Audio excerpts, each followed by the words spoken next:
है, ये open forum है और कई सालों से हो रही है। और काफी लोगों के जो हमारे दोस्त भी है और बहुत ज्यादा करीबी दोस्त भी है, उनके सैटेलाइट वेटेलाइट भी नजर रखते हैं, तो उनको भी ये पता, हाँ ये मिसाइल चाइनीज खिलौने की तरह नहीं है, चले चले ना चले ना चले, ये कहानी है चीमा साहब। तो मिसाइल बिल्कुल चलती है और चाइना की नींदें उड़ गई है, उड़नी भी चाहिए, है ना। इंडिया ने अग्नि 5 न्यूक्लियर केपेबल मिसाइल टेस्ट करी, एक तो हमने पहले भी बताया था आपको कल, लेकिन अब इंडिया ने करी रात को मिसाइल टेस्ट करी। इस मिसाइल का जो रेंज है ना, ये 5000 किलोमीटर से ज्यादा है। एक्चुअली इसका रेंज मुझे भी नहीं पता, ये पता किसी को नहीं, तो मीडिया में 5000 है इसलिए मैं 5000 बोल रहा हूं। किसी मिसाइल का कोई रेंज नहीं बनाते। एक रिपोर्ट आई थी चाइना से बहुत पहले, और वो मुझे मिल नहीं रही थी, मैंने ढूंढा भी था रात को, मुझे मिली नहीं रिपोर्ट। अगर आपको मिलती है गूगल पे जाइएगा। चाइनीज ने ये बोला था कि इसका जो रेंज है अग्नि 5 का, ये 8000 से ज्यादा है। भारत झूठ बोल रहा है। जय हिंद दोस्तों, मैं महेंद्र शर्मा स्वागत करता हूं वन वर्ल्ड हिंदी में आपका। उम्मीद करता हूं आप खुश और स्वस्थ है। दोस्तों आइए दिखाते हैं पाक मीडिया की एक और लेटेस्ट डिबेट, जिसमें कैसे डिस्कशन किया जा रहा है कि पाकिस्तान और चाइना की नींद उड़ी हुई है, क्योंकि भारत ने जो अग्नि मिसाइल का जो परीक्षण किया और अग्नि मिसाइल तैयार किया, उसके बाद से कहीं ना कहीं पाकिस्तान और चाइना दोनों की नींद उड़ गई। तो इस डिबेट और इस वीडियो में आपने देखा कैसे पाकिस्तानी बौखलाए हुए हैं और बारी बारी में एक चीज का डिस्कशन कर रहे हैं कि भारत ने 78 अरब डॉलर का जो बजट है वो डिफेंस पे खर्च कर दिया है। तो क्या भारत की इकोनॉमी इतनी विकसित हो चुकी है कि अपने लोगों का नहीं सोच रही? तो सुमित पीर जी ने बहुत ज़बरदस्त विश्लेषण करते हुए बताया कि क्या सुरक्षा के लिए किसी भी देश को अपने ऊपर खर्च करने का कोई हक नहीं है। तो इसी प्रकार की चर्चा इस डिबेट में की गई है। तो दोस्तों देखिए डिबेट और कमेंट में अपनी प्रतिक्रिया जरूर दें। लास्ट में आपसे रिक्वेस्ट करूँगा, चैनल पर नए हैं तो चैनल को सबसे पहले सब्सक्राइब करें, लाइक शेयर कमेंट जरूर करें। दोस्तों जय हिंद, वंदे मातरम, भारत माता की जय। दोस्तों उन्हें ये कोई इंटरकॉन्टिनेंटल मिसाइल लॉन्च कर दिया को 8000 किलोमीटर जो है उसकी ऑपरेशनल रेंज है, तो मतलब क्या भारत जो है वो जो महात्मा गांधी साहब के विजन से पीछे हट रहा है? ये कोई और भारत है? क्योंकि जितना डिफेंस वेपन्स में पैसा लग रहा है, क्योंकि कॉन्टिन्यूसली एक क्वेश्चन आ रहा है कि इंडिया के अंदर एक जो एलीट है वो उसके पास तो पैसा है, पर नीचे तो बहुत सारी गुर्बत है। तो ये मिसमैच भी लग रहा है। और गांधी साहब के जो विजन है उससे भी क्या भारत पीछे हट रहा है, या कि ये गांधी साहब का ही विजन था? How do you look at that? Please explain करें, हमें भी थोड़ा समझाएं प्लीज। देखिए चीमा साहब, शो पे बुलाने के लिए धन्यवाद। और पहली चीज आपको बता लो, only power can ensure peace. अगर आपके पास पावर नहीं है, कोई पीस नहीं है। ख्वाब गफलत में जीने का दौर ना है, न वक्त है, न तरीका, न नोबियत है, न ही हमारी फितरत है, समझिएगा।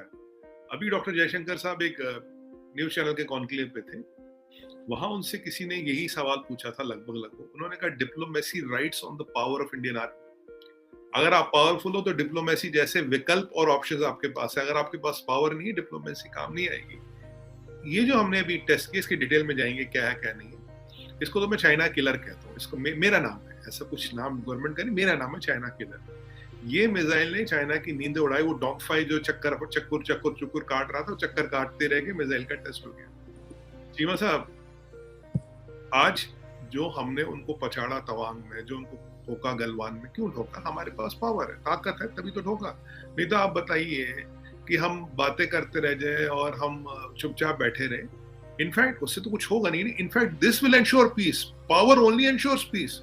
आपके पास पावर है तो अब चाइना भी 100 बार सोचेगा ना, हमाकत नहीं करेगा। तो ये तो पीस को बढ़ाने का कार्यक्रम है। ये पीस के लिए, स्थायी पीस के लिए जरूरी है। It is very important for piece. आप इसको इस एंगल से देखिए। अब ये मेरे कप में आप बोलेंगे भाई इसमें आधी चाय, मैं बोलता हूँ चीमा साहब आधा भरा है। तो अब ये तो देखने का नजरिया है ना, how do you look at it. पहली बात तो ये है। दूसरी बात, अगर हम बात करें आज इसकी, हमारे मिसाइल की, देखिए अब ये आईसीबीएम की रेंज में आ गया है। 5000 किलोमीटर के ऊपर जो रेंज होती है वो आईसीबीएम की होती है, इंटरकॉन्टिनेंटल बैलिस्टिक मिसाइल। और इसमें MRI-IV सिस्टम एक है। बेसिकली मतलब टू सिंप्लीफाई इट, ये मल्टीपल वॉरहेड्स को कैरी कर सकता है और उनको एक एक जगह पे ड्रॉप इन कर सकता है। ये एक साथ ही 1500 किलो का बॉम्ब लेके नहीं जा सकता। And we are the 4th country in the world to have a time tested MRIV technology. So we are the 4th country in world to have a ICBM in a MRIV technology, 4th in the world, indigenously developed. और आप जानते हैं हम तो बहुत कम खर्चे में सब करते हैं, और हमारा सिस्टम टाइम टेस्टेड है।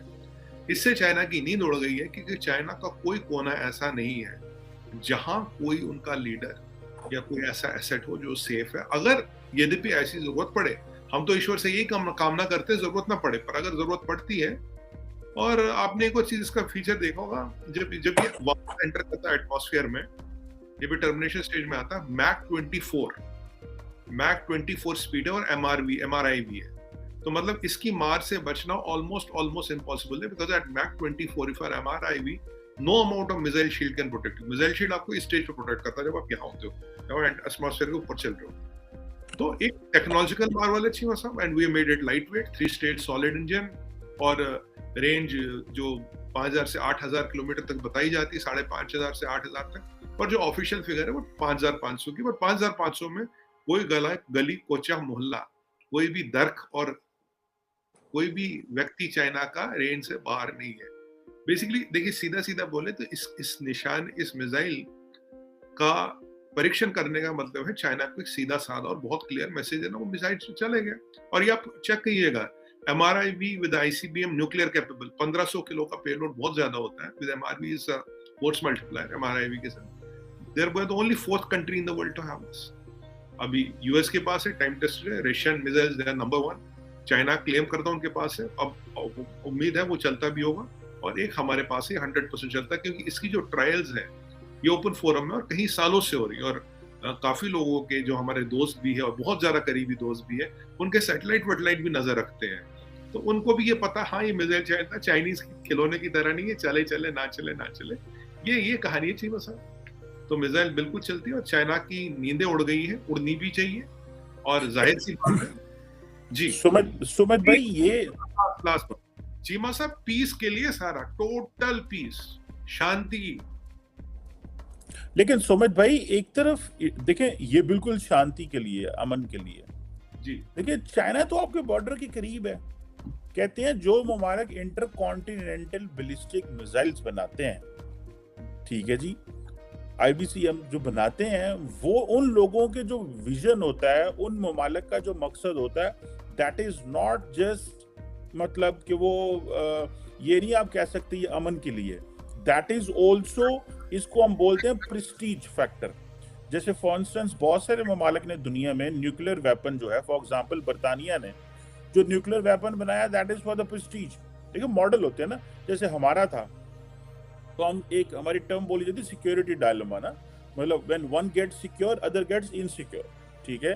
सो आप चाइना ने न्यूक्लियर ले लिया, इंडिया ने भी काम करना शुरू कर दिया। जब इंडिया ने काम करना शुरू कर दिया तो हम इनसिक्योर हो गए, हमने करना शुरू कर दिया।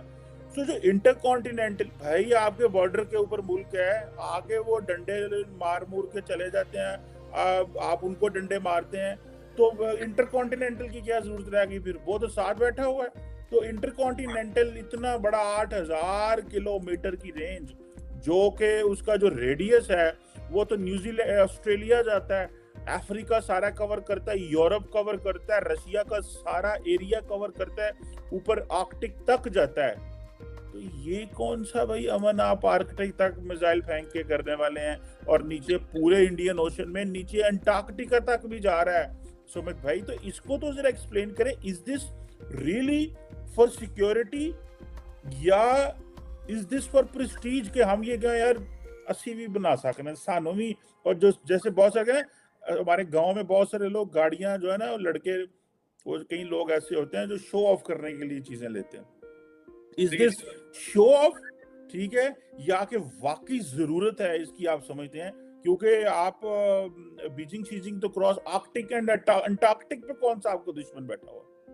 देखिए चीमा साहब, पहली बात मैं 3-4 सवाल पूछ ले, अगर कुछ रह गया हो तो मैं जवाब दे दूंगा, क्योंकि आपके इतने सारे सवाल याद कर रहे ना, आपका तो सवाल एक पैराग्राफ को। चलिए पहले देखिए चीमा साहब, सबसे इम्पोर्टेंट बात क्या है, आज आप हमारी मिसाइल की इतनी तारीफें कर रहे हैं, आपसे आपके मुंह से अंटार्कटिक आर्कटिक इतनी बड़ी रेंज सुनना अच्छा लग रहा है, कोई बात नहीं, आपकी नहीं, मैं तारीफ नहीं कर रहा, मैं फैक्ट बयान कर रहा हूं। नहीं, मैं ठीक है, आप तारीफें कर रहे हैं, अच्छी बात है चीमा साहब, आपका दिल बड़ा अच्छा, आप जानते हो। दिल तो मेरा बहुत अच्छा है, ये तो आप मैं तो कह ही रहा हूँ।